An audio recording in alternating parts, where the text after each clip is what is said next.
So, introduce yourself. Hi, my name is Darren Pritchard and I'm 23 years of age.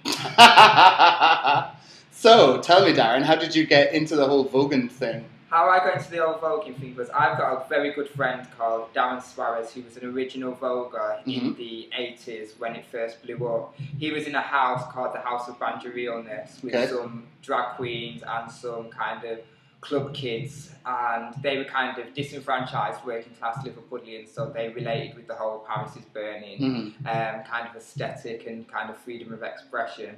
Then he laid it dormant for a while and he came to work for me as a contemporary dance teacher, and I knew that he vogued, and I was like, and I said to him, oh, Darren Showdon vogued, and when he vogued he just comes to life. And he's an old way voguer, and because he understands the culture and the style, he looks beautiful when he vogues. So what happened is I said to him, Darren, why don't you start fusing your vogue with some contemporary dance? So we tried that, then he got a commission to do a piece called Liverpool is Burning, based on the whole Paris is Burning thing. And that's when I had my first taste of vogue. And this was in around, I think it was 2008, 9. Yeah, I think it was earlier than that. I'm not quite sure of the year. And then I'd seen it because I grew up with it, but I wasn't kind of a practitioner because I went to practice with him, Manchester. And he then me and him kind of we enjoyed the contemporary fruit fusion, and then we was like, we feel like we need to establish the Vogue aesthetic authentically as it is without fusing it first, and then fusing it. So I've been kind of he formed a House of Suarez, and I was his kind of lead kind of daughter of his house. And then we did our first folk ball with Ducky and Homotopia, which was amazing. And then we've been kind of funding and fundraising ever since to hold an annual folk ball, and that's been fantastic because it's grown every year. When was the first Suarez ball? First Suarez ball it would have been 2 years ago. I have to go by the names. So we had Twisted Fairy Tales last year. The year before that we had Death by Glitter. Then the year before that was the first Vogue Ball, which was the House of Suarez Vogue Ball. So what, I mean, that's quite good because it explains both voguing and how you got into Suarez. What does voguing mean for you personally? Personally, it was a style that on, I think, every possible level that I attached to, being a kind of working class gay male, I understood the culture, for one, being brought up in a black community, and knowing why them guys had to go underground, and the West Indian society is very macho, and it's a lot more blatantly homophobic than the West. Like, there is songs that actually promote killing gay people, which you wouldn't necessarily get here. Well, you do, but they wouldn't be kind of inbred in the whole culture and hitting the charts. So I understood it on that level. For one, it was a dance form, and I love to dance. It's what I feel I was born to do. And also, it embraced my sexuality, whereas other art forms such as contemporary dance don't necessarily do that. You're either a blank canvas for a choreographer, or you're acting a role, or you're expressing it. Vogue is about, it came from the underground gay scene, so I think that's why I kind of took to it and became kind of obsessed with it, and just... You're from, the Suarez Ball's in Liverpool, but you're from Manchester. I'm going to move over here. Suarez Ball's in Liverpool, but you're from Manchester. How's the Vogue scene here?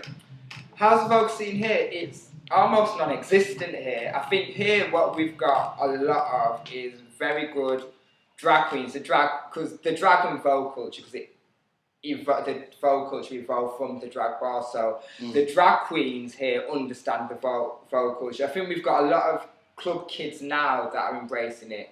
Musically, I think we're better here because we've got Drunk Up Vogue, we've got kind of Bollocks, we've got Traniki, we've got Cha Cha Boudoir now. So it's kind of like you've got all these events that are kind of celebrating the drag, and club culture, but what is missing is the dance. Yeah. And so I think that's where Manchester's got the edge. It's a club city, so the club kids, and we've got the gay village. Yeah. So there's a growing audience for it in Manchester, and it has got a following. But dance-wise, I think it's just happening in Liverpool because Darren's based there. He teaches at Lipper and he teaches all these people. So he's known as Mr. Vogue, and then I'm known as a voguer over there in Liverpool. So I think it's growing. I think it's slowly growing, and I think the time that we're in this time of austerity and kind of political kind of regressionness back to the 80s with the Conservatives we've got now, it is very reflective of the 80s. So what people do is a lot of people kind of conform, but then a lot of other people go, I need colour, I need verve.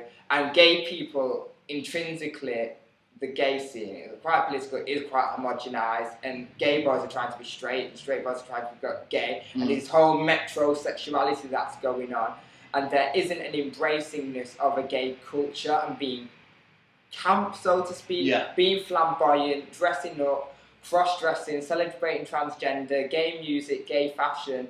That's all kind of frowned upon. We've got this kind of religion-esque kind of clothes wearing, certain hairstyles, homogenised gay scene, and anything else is sneered on. And I think there's this kind of fighting underground rebelness going, no, bring out the sissy boys and the faggots and the freaks and those that want to wear heels. Because I've been out many a times and it's sneered upon, and I was like, this is our culture. When there was just New Uni and Dickens and something else, and it was the drag queens, the prostitutes, the hustlers and the pimps. When my mum was going out, because she told me all this, because she was on the scene then, it was like, we had like drag queens living with us when we was younger. So, hence. You're fabulous. Yeah, I'm fabulous, had good fashion sense and makeup tips at a very young age. Yeah, so I think there's an underground scene that is growing, and it is great because I think it is growing, and people are coming out of the kind of closet, so the flamboyance closet, and that happened in Liverpool with the Vogue bar, because there's people that walk in the bar, and there was like just under 600 people in the last one, and I was like, where are these people coming from?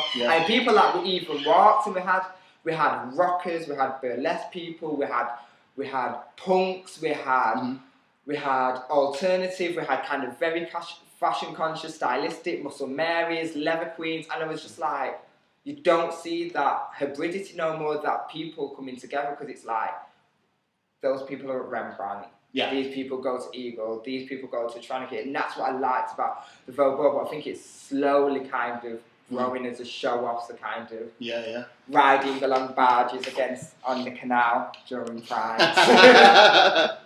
So you were on TV recently. Yes, I was on Got to Dance. How did that happen? How did you get on there? What happened was they phoned, and I was originally going to put 2 girls forward, and what happened is I came to meet them at the audition, and I told no one I was going to audition, so I had my music ready to audition, and they never showed up, so I auditioned. And then straight away they latched onto it, because they never ever had anyone who came in and said they was a puristic voguer. So they asked me a lot of questions about what is Vogue, what is a house, the connection, everyone connects it with Madonna, what was the connection with Madonna. So I auditioned at the dance house, and then the producers phoned me, and I wasn't going to tell anyone until I got on television, because I was like, if I auditioned and I didn't get through, I just feel but ego, I'm an artist, I've got an ego, I'll just feel shame. So I got through, and then I wasn't going to tell anyone until I got onto television, but then the producers phoned me and goes, we'd like to film you, we'd like to come to your house, speak to your mum, ask a lot more about folks, so they filmed me in my bedroom, doing this, doing that. Then I went down and auditioned it was a Sunday, and I was kind of second to last on, and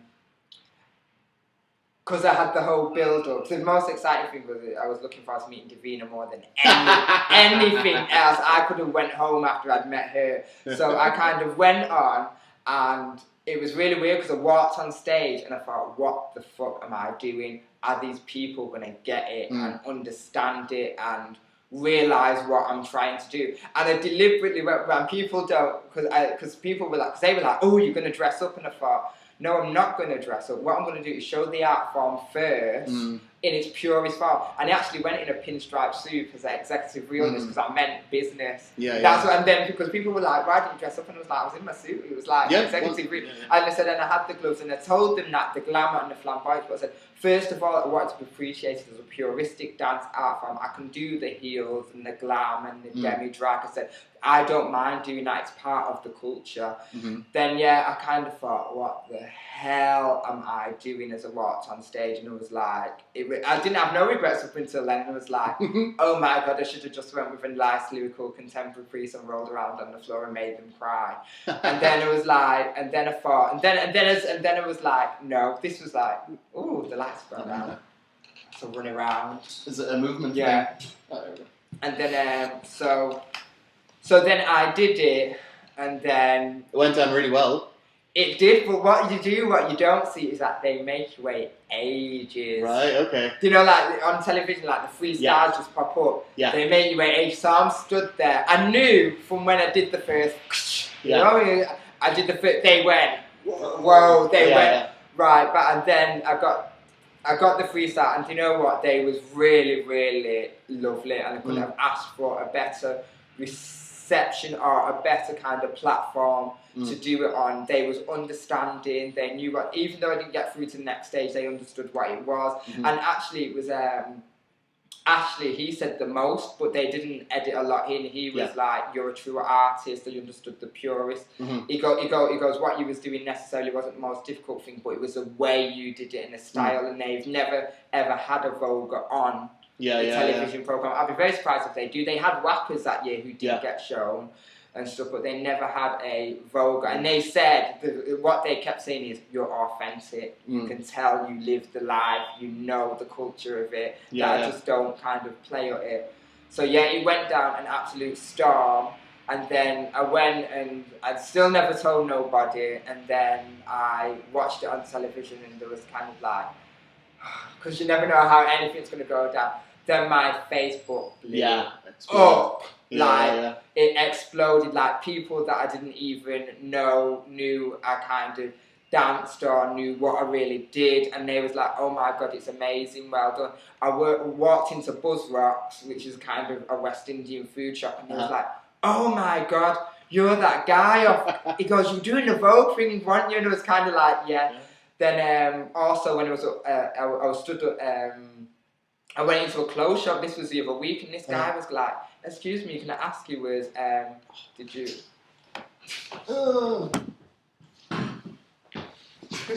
These are the outtakes. And he was like, can I ask you, was you on a television program and did you Vogue? And he's like, oh my God, you're Vogue sick. Then I was stood crossing the road, and this guy's staring at me. And these are all straight males, which is really weird. And they're like, oh my God, I've never seen anyone Vogue like that. I didn't know that's what it was. So reception-wise, it did go down an absolute kind of storm. And after that, it's kind of, I've had a couple of workshops and kind of interest. But for me, stuff like that, and I think Vogue will be it's still a slow burner. So I think till people really kind of get on it, then it's got a good few. I think it's like 13,000 hits on YouTube and that. So it's kind of out there, and people know what it is, and they associate me with Vogue. And to be honest, that was the only reason I went on it, because I do lots of other styles, and I said I want to go out there and promote Vogue and promote essentially a part that is me, and it's very spiritually connected to what I am. As all as me, I just wanted to struggle around with it. And I also wanted to get on Britain's and Ireland's Next Top Model, because it's the same company as mine. And they produced it, and I was thinking, wait, Benny Ninja does it, and the Ninjas do it for Tyra. I was like, why can't I do it for Sky? And I was like, maybe put it out there. I'll maybe email. Got your hustle on. I got my hustle on. I was wearing my suit. I remember this. Cool, that's awesome. I think that'll be enough.